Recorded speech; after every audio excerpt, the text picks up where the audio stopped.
जैसे सुनते बहुत लंबा है तो शायद असंख्य बुद्ध होके गए हैं, ऐसा भी बोलते हैं मतलब। तो कभी ना कभी हमारे जन्म हुआ होगा, ऐसा अगर मानते हैं तो पुण्य करके हम सुगति में भी गए होंगे। तो उस समय जब इतना बुद्ध काल हो निकल चुका, तो हम उस समय मुक्त नहीं हो पाए, तो हम इस समय भी धर्म पालन करते सुगति में भी चले गए, तो मुक्त होंगे ये कैसे श्योर हो सकता है? क्योंकि इतना दिनों मतलब इतना कल्प हो गया मुक्त नहीं, तो अभी कैसे हो जाएंगे? ये नेगेटिव थॉट आगे मेरा दिमाग में अचानक से। यही नेगेटिविटी सब। रखने की आवश्यकता नहीं है। भगवान बुद्ध जी ने कहा है, भगवान बुद्ध जी का धर्म है स्वाक्षात। बहुत सुंदर तरीके से समझाया गया है। ठीक है। यदि आपको डर है कि यदि अब तक इतने बुद्ध निकल गए और हम नहीं देख पाए, भगवान ने अक्खन सूत्र का उपदेश किया था। उसमें 8 समय बताए थे जब धर्म का बोध नहीं हो सकता है। केवल एक समय। तो जन्म में भी 8 आउट ऑफ 1 और 9 आउट ऑफ 1, ये रेशो है बुद्ध के धर्म को सुनने का। केवल केवल सुनने का। केवल सुनने का। बोध करने का तो अलग ही बात है। बोध करने का जो है वो अलग है। तो हमें कोशिश करनी चाहिए कि मैं ऐसे धर्म का अभ्यास करूं जो मुझे बोध करने के योग्य बना दे।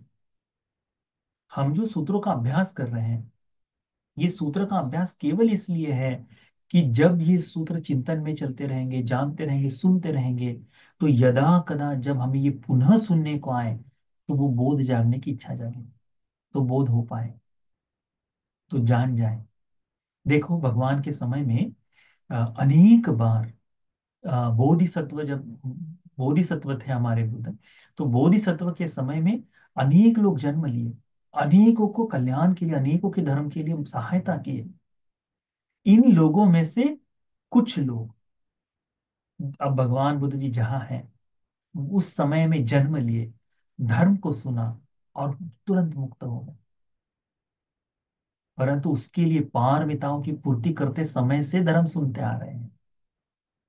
तो इससे पहले हमने धर्म सुना है, पर हम प्रमाद ही रहे हैं, अप्रमाद ही नहीं रहे। इस कारण से हो सकता है आज हमें ऐसे धर्म का अभ्यास करना चाहिए जो हमें अप्रमादी बनाए रखे।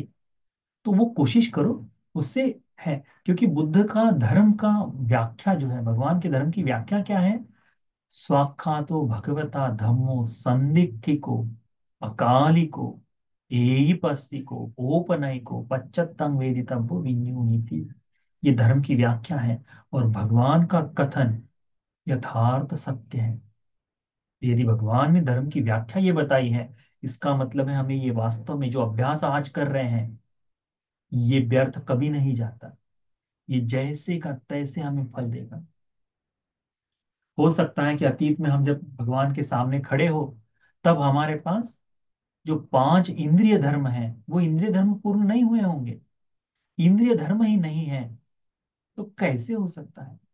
जैसे एक उपास्य का ऐसा समझो कि लंगर लग रहा है कहीं, उस लंगर में लंगर बट रहा है, सब लोग खा रहे हैं, ठीक है, और आप भरपेट खाना खाकर निकले हैं, ठीक है। या फिर आप उस जहां लंगर बट रहा है उस दिशा में गए ही नहीं, लंगर बट रहा है वही आपके घर की बस्ती में ही है, पर उस रास्ते में नहीं गए, आप दूसरे रास्ते से निकल गए। आपको भूख नहीं है, तो क्या उस लंगर को आप खा सकते हैं? उस भोजन को खा सकते हैं? उस भंडारे को खा सकते हैं? नहीं खा सकते। वैसे ही बुद्ध इस लोक में रहे होंगे, धर्म का उपदेश कर रहे होंगे। जब वो है तब हम वहां से गए होंगे, नजदीक से गए होंगे, दूसरी तरफ से गए होंगे, पर हमारी विचारधारा, हमारे धर्म अभी पर्याप्त पूर्ण नहीं हुए होंगे। इसीलिए तो ये धर्म का सुनना क्या करता है, 5 इंद्रिय बल जो है इन्हें पूर्ण पूर्ण करता है।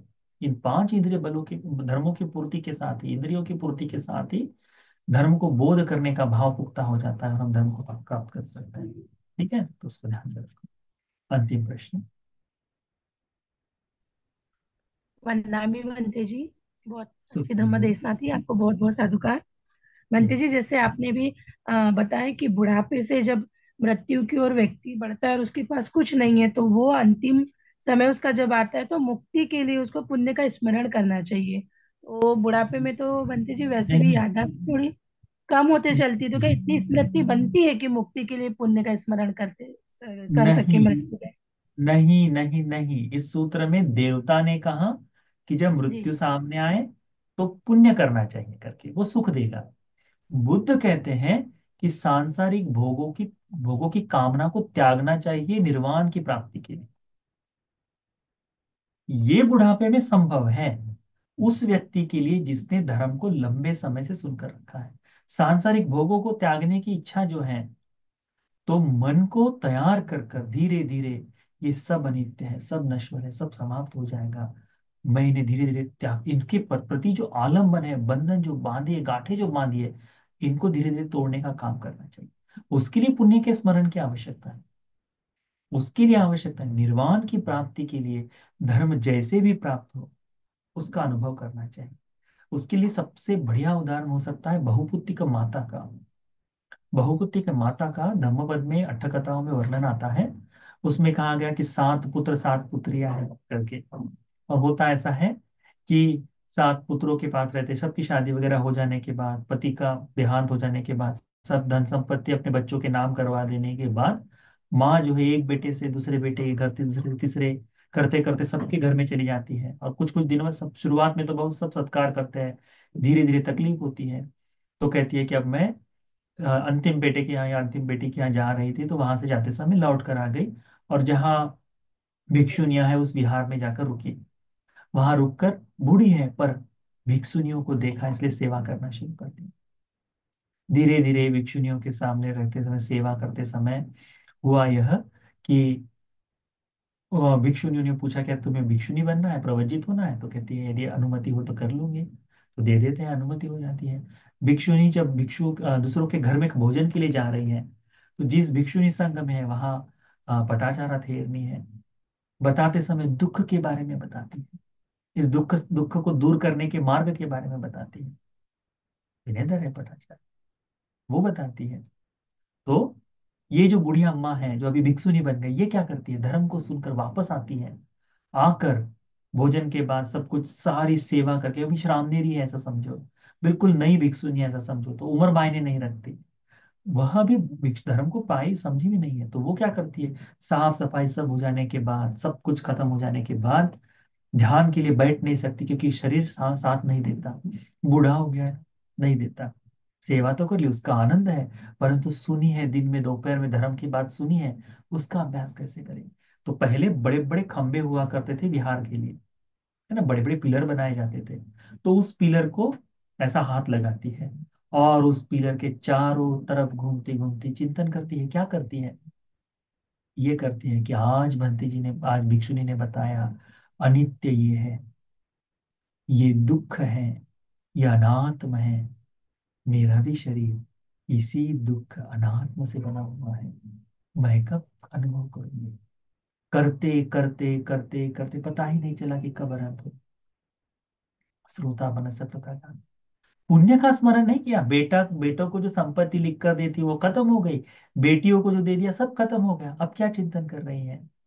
ये अंतिम समय में चिंतन का भाव होना चाहिए, उसी को कहते हैं सांसारिक भोगों को छोड़ दे।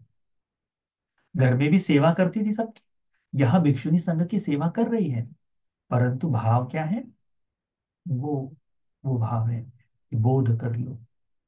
तो हमने कोशिश करनी चाहिए कि जब बुढ़ापा नजदीक नजदीक आए, तो घर में भी हम तो खलते ही हैं, तो क्यों न अपने आसपास के बुद्ध विहारों को सुंदर बनाए, बुद्ध की गुण गाएं, भजन करें, भिक्षुओं का भजन करें, भिक्षुनियों का भजन करें, उनकी संगत में रहें, धर्म को सुने, ध्यान ध्यान करें, धीरे धीरे ध्यान करें।